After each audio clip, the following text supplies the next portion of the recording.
الله يخليك. بعد التراويح هلت علينا أجمل تفاريح. حبيب قد تجلى تجلى فتحلى تحلى ثم صلى ثم دنا فتدلى. حبيب قد تجلى تجلى فتحلى تحلى ثم صلى ثم دنا فتدلى. اللهم صل وسلم وبارك على حبيبنا محمد صلاة وطيبا على أهل طيبة ونور المدينة حبيبنا محمد صلى الله عليه وسلم. عليه السلام. صلى الله عليه وسلم. اوعى تكون بسجلها مدني. وسجلها بجد؟ ها؟ سجلها. لا والله. سجلها والله بس ما بلاش تعرف الشغل بتاعك. هو حد يزعل؟ برنامج يوسف الأحلام للشيخ محمود المصري، وفي ظلال قصة سيدنا يوسف عشنا العظات والعبر والدروس المستفادة لتكون نبراسا يتجدد نوره لشباب الأمة في كل زمان ومكان. مرحبا بكم وكل عام وانتم بخير وبصحة وسعادة، وربنا يجمعنا وإياكم في رمضان ورمضان ثم يجمعنا في أعالي الجنان، يعني في جنة الفردوس التي فيها ما لا عين رأت ولا أذن سمعت ولا خطر على قلب بشر. لا تتخيلوا مدى السعادة ومدى الفرحة أن ألتقي بكم في هذا الشهر الكريم على هذه القناة المباركة، قناة الناس.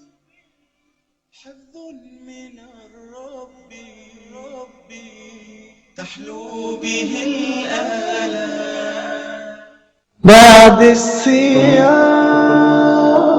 بعد التراويح هلت علينا أجمل تفاريح. السلام عليكم ورحمة الله. الحمد لله وكفى وصلاة وسلاما على عباده الذين اصطفى. شفنا في الكواليس ما شاء الله لا قوة الا بالله مطرب قنبلة اسمه الشيخ محمود المصري أبو عمار، وهو يصلي على النبي المصطفى صلى الله عليه وسلم. وبالنسبة على فكرة يمكن الأستاذ سعيد توفيق كان بيسأل الشيخ محمود المصري بيقول له ده أنت تنفع مغني؟ قال له أنا كنت زمان كده. إيه كنت زمان كده دي؟ انتوا كده والله هتفتحوا علينا لا ربنا يبارك لك. ليه يا أخي ما شاء الله، ليه ما شاء الله؟ ما أحمد القطان وكثير من مشايخنا كان ساعات بيبقى لهم زاوية وبيروحوا في زاوية تانية من فضل الله جل وعلا، ودي نعمة ربنا. أنا بشوف إن الحاجة اللي زي دي بالعكس قد تكون مؤثرة في قلوب الناس لإحساسهم بالبون الشاسع والفارق الكبير بين الواحد لما بيكون مش في حالة التزام معينة إلى أن يصل لحالة التزام بحجم واسم فضيلتك يعني. ربنا ما فيش خير. والله دي اول مره طبعا اتكلم في الموضوع دوت في حياتي، ما كانش فيه خالص. احنا سهرة عيد هنفك شويه عشان ما انت طلعت المستخبي يعني. انا فعلا كنت زمان كنت مطرب، وبعدين الحمد لله رب العالمين تركت الفن سنه 91.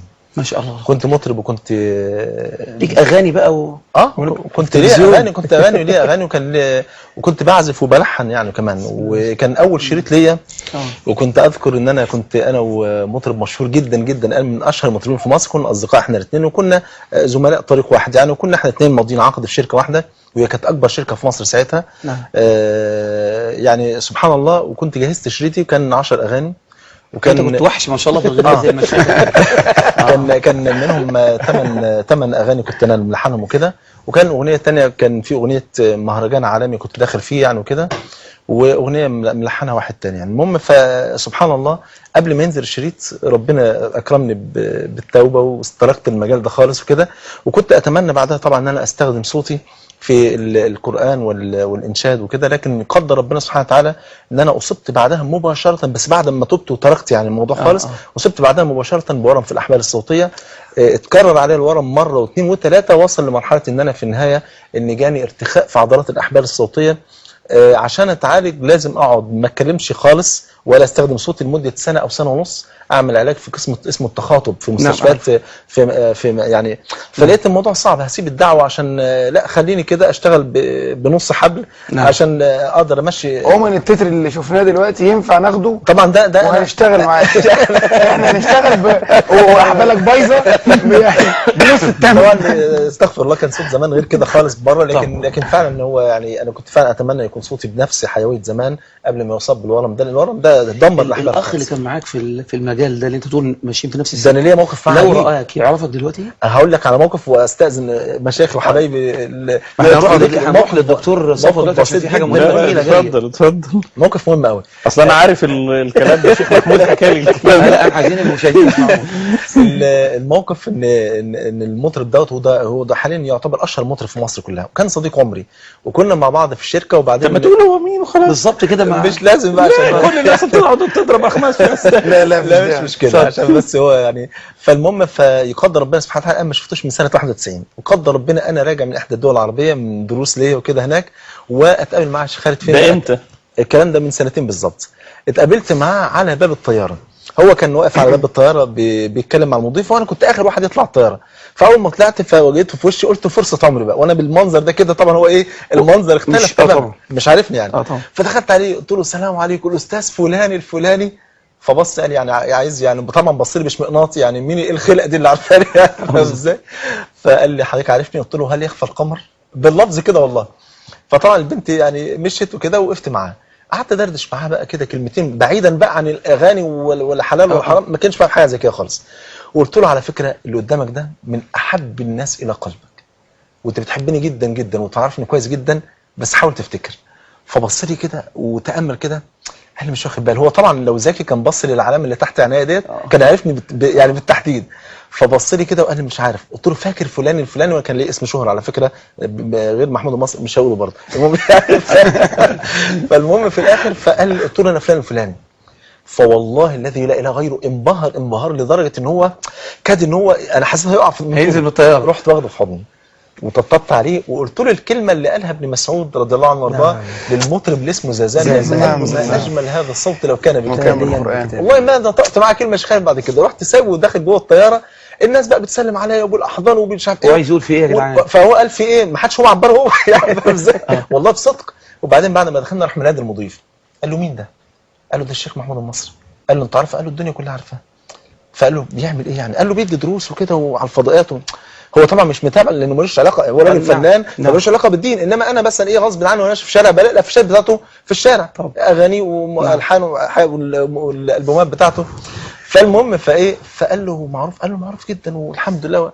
فقال له ليه بتسال ليه؟ قال له ابدا اصله كان صديق عمري زمان قبل ما يعني. فسبحان الله. وقعد فالراجل المضيف جه قال لي ده قال كذا كذا كذا كذا. قلت له سبحان الله قد ايه فطره الناس المسلمين في كل البلاد الاسلاميه، فطرتهم الدين. ممكن يبقى الدكتور صفوت راكب الطياره، الشيخ سالم راكب الطياره، الاستاذ سعيد راكب الطياره، الشيخ خالد عبد الله راكب الطياره، ومعاك اشهر مطرب او اشهر لعيب في البلد كلها، والناس تاخدك بحضنها وتسيب التاني. ليه؟ اصلا هعمل ايه بالمطرب؟ هيغني لي؟ انما الشيخ انا محتاج له يا اما يدعي لي يا اما استفتيه في حاجه معينه او ان اطلب منه نصيحه في مساله، صح ولا لا؟ فسبحان الله الموقف ده ما انساه ابدا. ان فعلا يعني ما حسيتش انك انت عايز تتواصل معاه تاني؟